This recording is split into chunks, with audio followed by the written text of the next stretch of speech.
And there we go. Burn against collected counters in round 9. Modern. Both of these players 8-0. So they're looking to go undefeated. And if there's one feeling you want to have after day 1 at the Grand Prix, it's going undefeated in day 1. Ready for some fresh action on day 2. Let's see how these two players fight it out.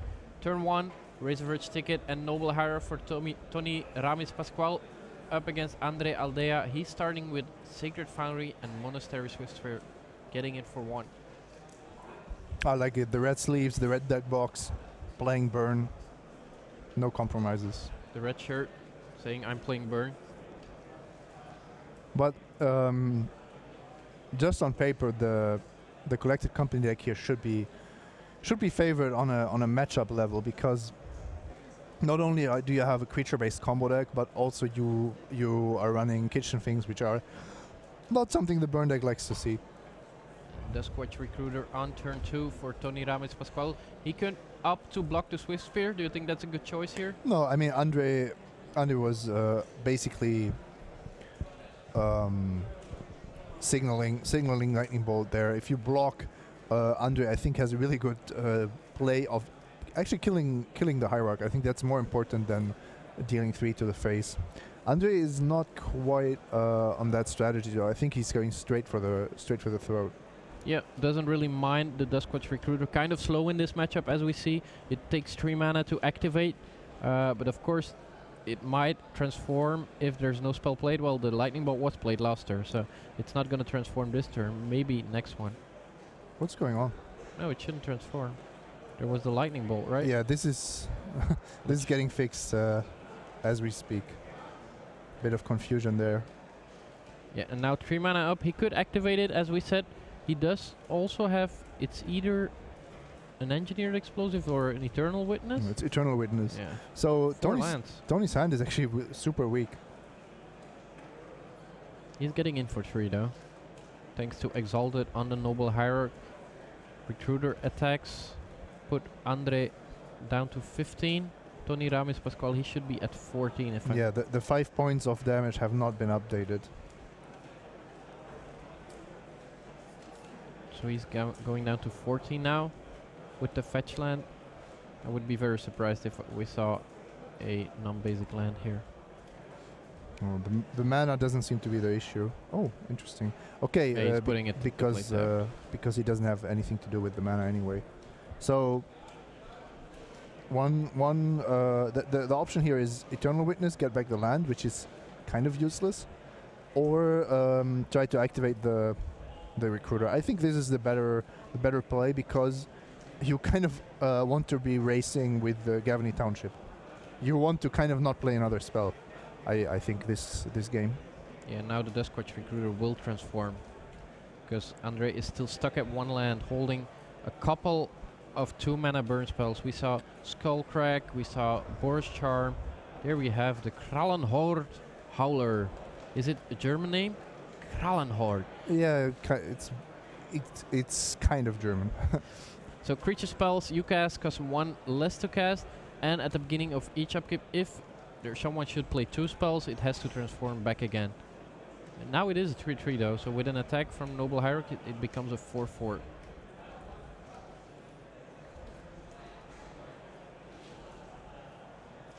Let's see what else he's got. He didn't activate the Gavany Township, so he might have something. He drew an Offensa. If you ask me, he doesn't really need an Offensa here. He could just activate the Township, which overall is going to be the stronger play, I believe.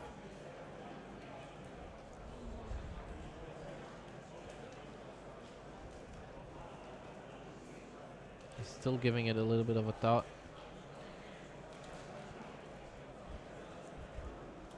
8-0 with burn. Yeah, it's a good deck. Bit less so when you only draw 1 land. On the other hand, this means you have a lot of burn in hand. You can never count this deck out if you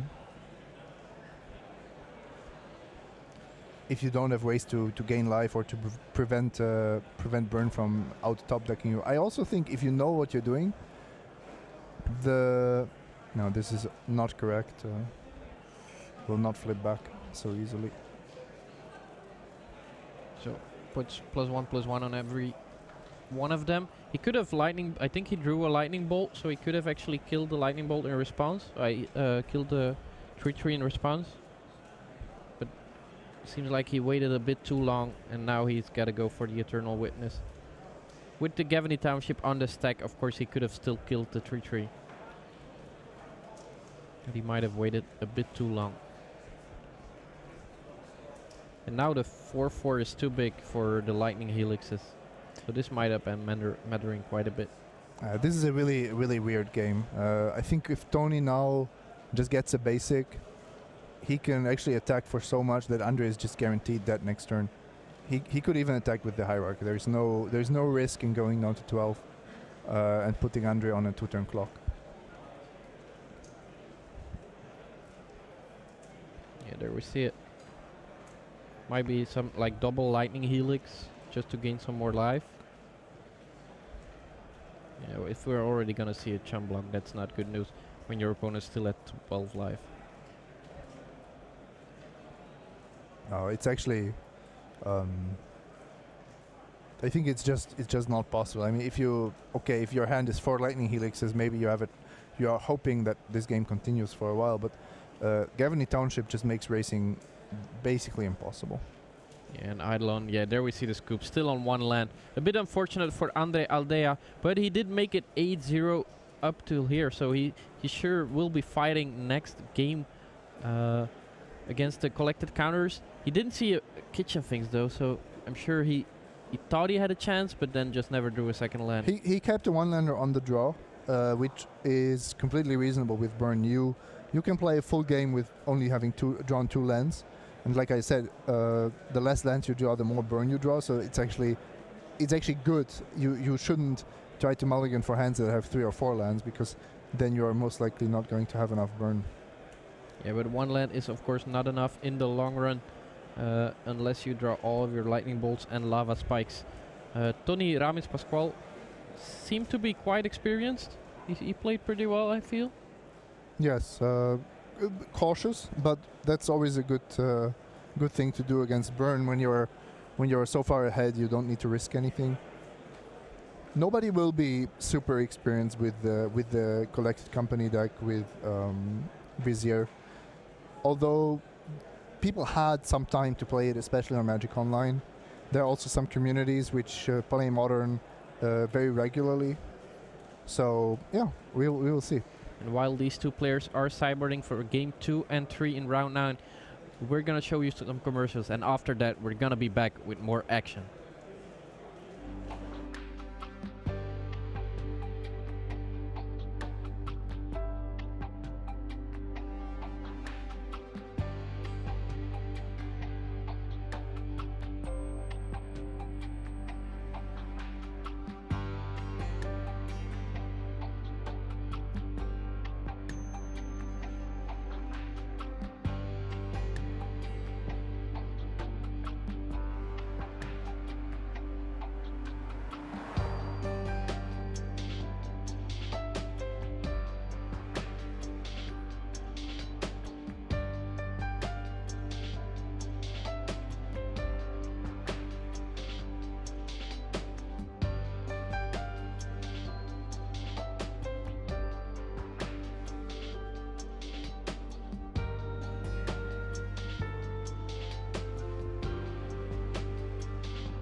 And welcome back here in round 9, final round of day 1 here at Grand Prix Copenhagen. The format still modern, and we're going to take a quick look at another match between Guillaume Perbet on dredge, Remy Lefrançois also on dredge.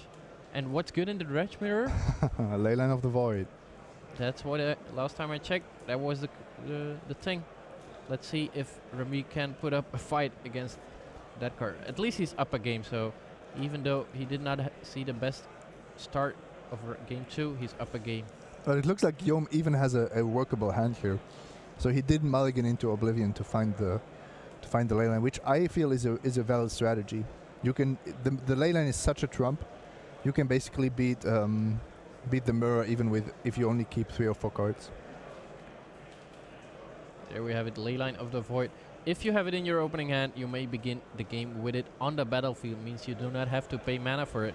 If a card would be put in an opponent's graveyard, not your graveyard, which is quite important, remove it from the game instead.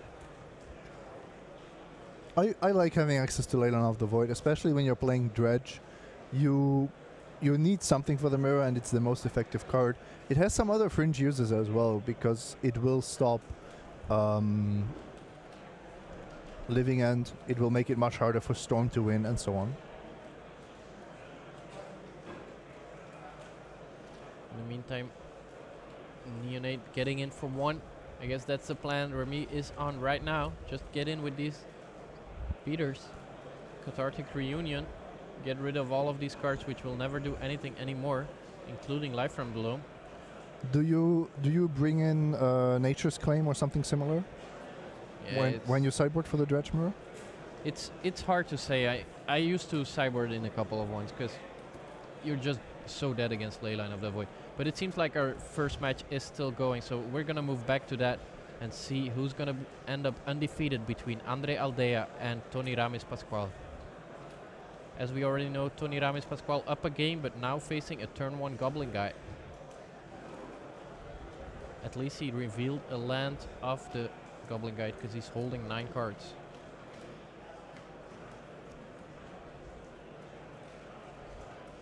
Is he looking at Horizon Canopy as the first land to play? That seems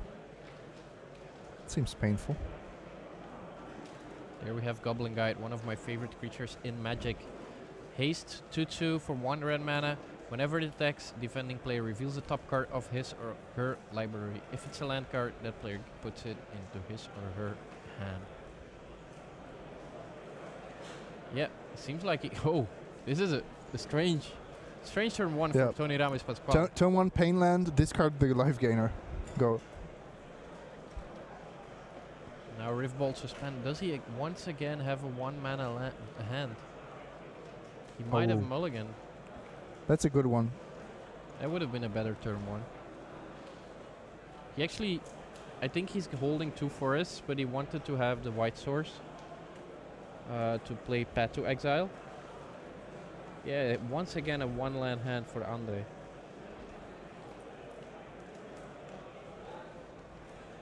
Yeah, this is some weird play. I don't understand. Because now he's taking 1 and the Goblin Guide's still in play. Yeah.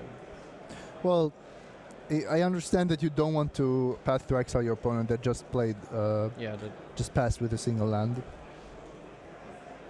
But here you just have to kill the Devoted Druid, right? There's no argument. No, Andre really likes going face. He's a man with a plan. He came into the tournament hoping to burn his opponents. He's actually holding Harsh Mentor. So Devoted Druid, go ahead. Start using it. Go ahead. Infinite mana. That's infinite times 2 damage.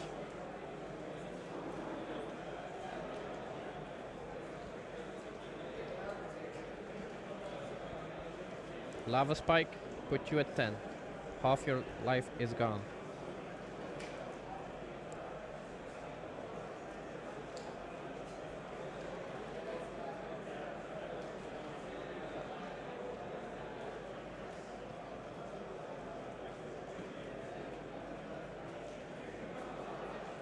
Tide Close color.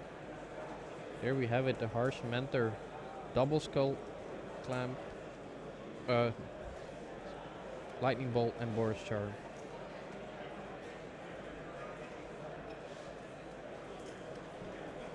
Yeah, taking the 1 mana card is relatively straightforward here. And I think Tony Ramis should just block.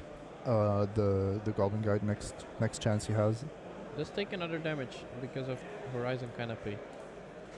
Might have been that his hand is only swamps, and that's why he started with the Canopy. Yeah, still it's costing him quite a bit because the way his draws lined up, he would have actually had the painless green source. Now Eternal Witness on top. Let's see if he can. He's not gonna block. He's going down to 7. Okay, but what's the plan about not blocking? Just hoping that your opponent never draws a second land? Because now I think... Well, I guess 9 life and giving your opponent the lightning bolt back is not much different, but at least you have time to draw into those kitchen things.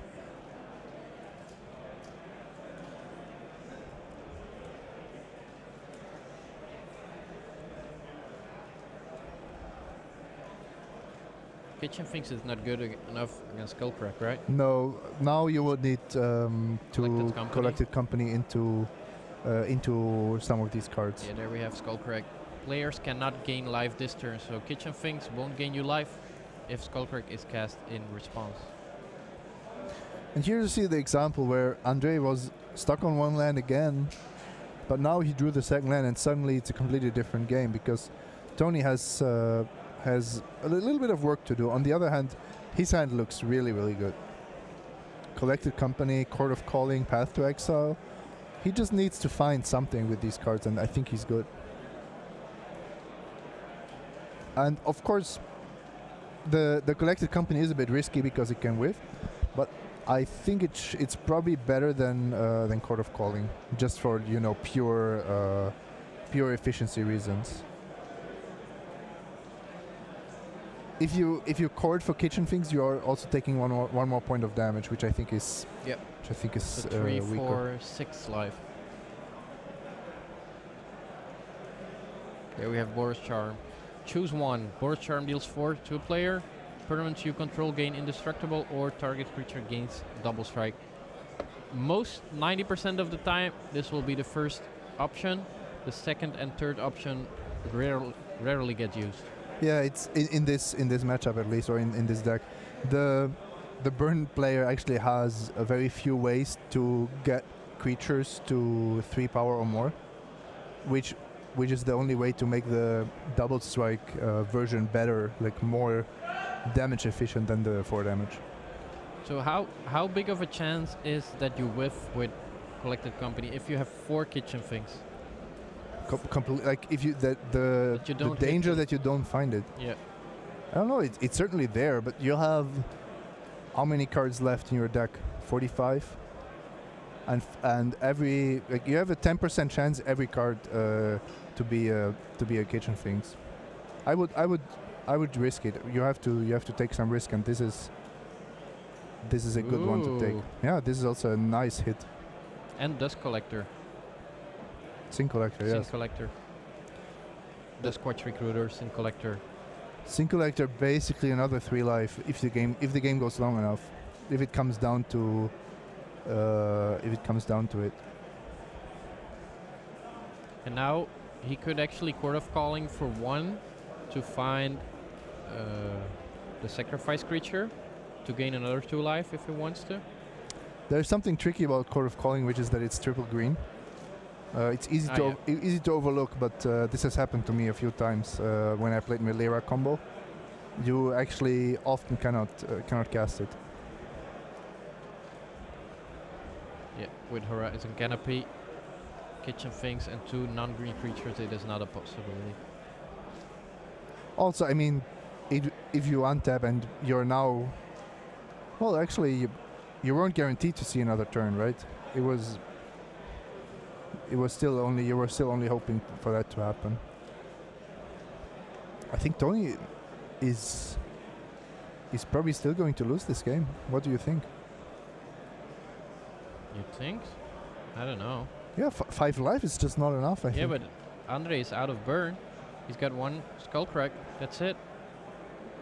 And there's Kitchen Finks, there's Court of Calling. There must be a way to kill your opponent very quickly. But from the traditional combos that we've seen, Tony's actually missing a lot of pieces. He has no piece for the infinite mana combo. He has only the kitchen things, but would still need 2 more pieces to go infinite with that. I'm not so sure.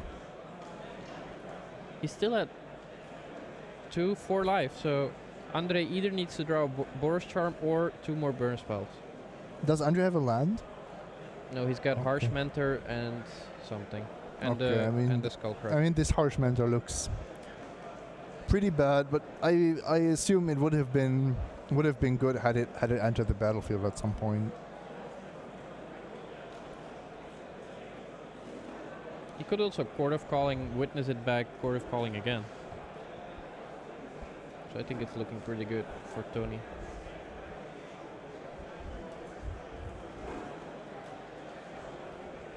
I think Tony is just not putting up enough pressure. Look at this attack for 3, and that's it. Maybe witness back the Scavenging Ooze.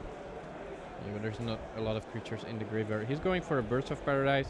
He doesn't want to attack either because he wants enough creatures untapped for his Court of Calling.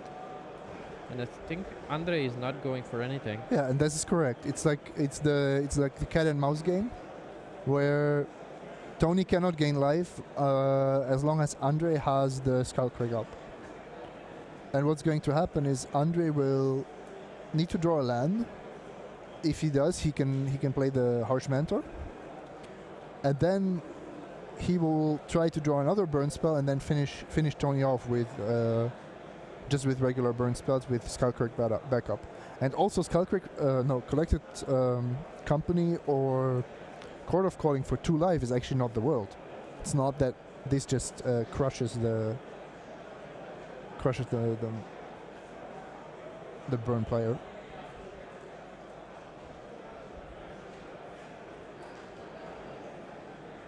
He can Court of Calling for 4. He doesn't even have to find Kitchen Things. If your opponent responds with Skullcrack, you just find something different. No, but you can respond to the Kitchen Things trigger. That's yeah, I understand. Oh yeah, okay, that way, right. Harsh Mentor, there we have it. Whenever go ahead. Oh, so okay. Did Tony know about the Harsh Mentor? No, I don't think he did. So, I'm actually. He did. From he did. Tide Okay. Hole Scholar. Because that's the reason why he didn't play his Devoted Druid. He knew that there would be a Harsh Mentor coming down. But now that I look at his hand with the Path to Exile, I think he could have just played the Devoted Druid instead of the Birds of Paradise. Yeah, that looks better. 1, 2, 3, 4, 5, 6. So Court of Calling for 3. Does it resolve? Andre says no, or Andre lets it resolve first. If he does it in response, he might actually just get Eternal Witness, right? Well, yeah, you can't do it in response because then Tony's not committed to Kitchen Things. To getting Kitchen Things. So you're giving your opponent a lot more options here, which might actually make the difference. Now any kind of anything can happen really. Even, I don't know, trying to... okay, there's still a Harsh Mentor, but Tony has the Path to Exile for it, right? Yep. He's looking at Duskwatch Recruiter. I would be surprised to see that one. He was also looking at Eternal Witness. Does he have Viscera Seer in his deck? Yep. I saw 1 copy of that card as well. What about Viscera Seer? And just scry 4 times. And take 8? No, you need to path first. So you get the Viscera Seer, you path the Harsh Mentor, you don't care that your opponent now has lethal, but you just try to go for it with the 4 scries. Yeah, with the Witness you can take back the Court of Calling because you're still holding the Witness. I think that might actually be the win. Get Viscera Seer, path, go down to 1, sacrifice Kitchen Things, scry. Does he even need to scry? Because Eternal Witness for 3 mana gets back Court of Calling, and then he can find an Offensa, right? Well, the final question is just how does he get the final piece of the combo? With Eternal Witness, get back my Court of Calling. Okay, if he has enough mana for that. I think he does. Oh, actually, he only needs a card for 1. Yep. Yeah, absolutely. Yeah, he's got enough. Okay, really nice. We found it. Good job, Simon. Yeah, that's safer than the line I was suggesting. Oh, he didn't path in at the end of turn, He's but gonna okay. path in his turn. Or not, and lose. Let's see. Plains. 8-0. Is he going for 9-0? He's very close to it. 3 mana. Eternal Witness. Get back my Court of Calling. Yeah, really nice execution here. Tony Rames Pascual found a line that was safe to win because of the power of Eternal Witness, Court of Calling, just basically becoming a free spell.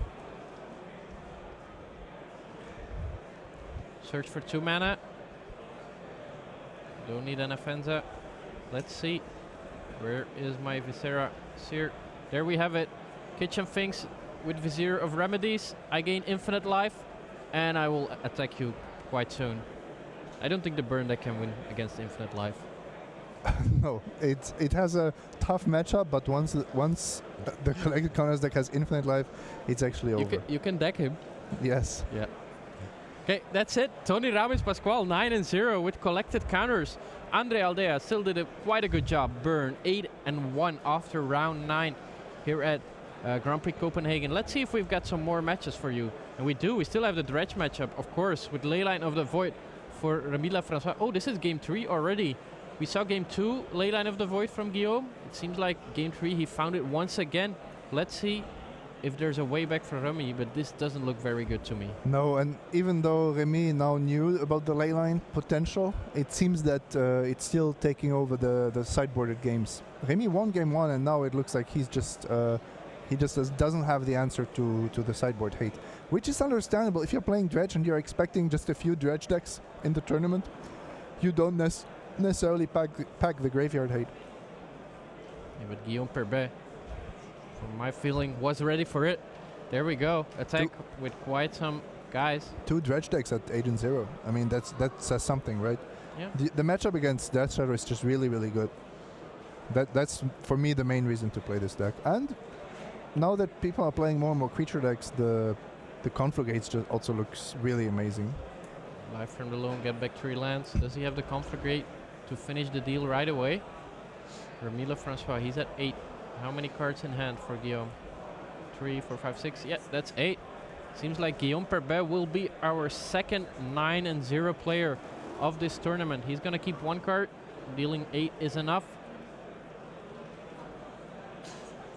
Slowly but surely, considering his options. Take 2 from my lands. Conflagrate you for 8. And there we have the handshake. Guillaume Perbet, 9-0 here at Grand Prix Copenhagen.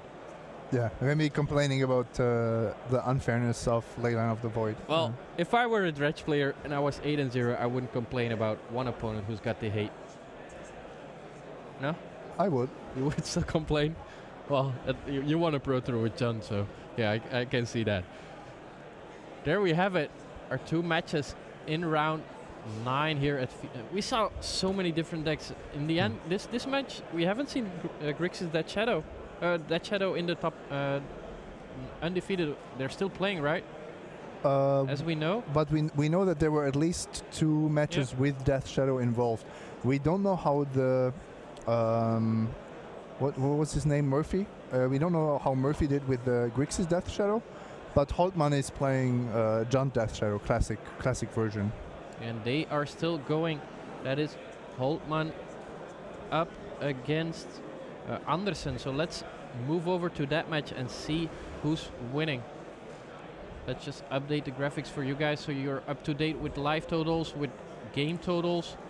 And then we're going to move over to that match. Another undefeated 8-0 2 players. Do you know your countryman Holtman? No, not really. But he's a fan of your football club, no? No, also not that. I was only trying. But the most I've seen of him was in our round 4 feature match, where he played a really nice match of Death Shadow. There we have it, another burn player. Burn against Junt. Okay. Dead Shadow. I think the deck names are not correct, but the names. The deck names have not been Yeah. updated, correct? But So it's obviously Burn against classic Junt Death Shadow. That would be a very weird Grixis Dead Shadow deck with only mountains and sacred foundries. But it seems like Burn quite a good choice for this tournament. I was saying it yesterday and this morning. If you know how to play against the Death Shadow, that's the one thing you have to know. Then Burn is a really good choice. If you don't have experience with this matchup, you have to be really careful. Niklas down to 3 life. Not the best of life totals against a Burn opponent, but No. Lasse, he's taking 10 now. He's down to 5. Tarmogoyf joins the field. He's chump blocking, but he has his opponent on 3. And this matchup actually often comes down to the Burn player top decking or not. He's slow rolling it. I don't think that's a Burn spell. He would have played it. I think Niklas Holtman, he's going up to 9-0. There we have the handshake. No Burn, no second Burn player to 9-0. Look at him. He looks very happy. 9-0 obviously is the best record you can get at day 1 of a Grand Prix. I played a lot of Death Shadow against Burn at the Team GP, actually. Yeah. There were a lot of configurations with Burn because you can actually build it Boros colors. It doesn't take away too many cards from any other deck.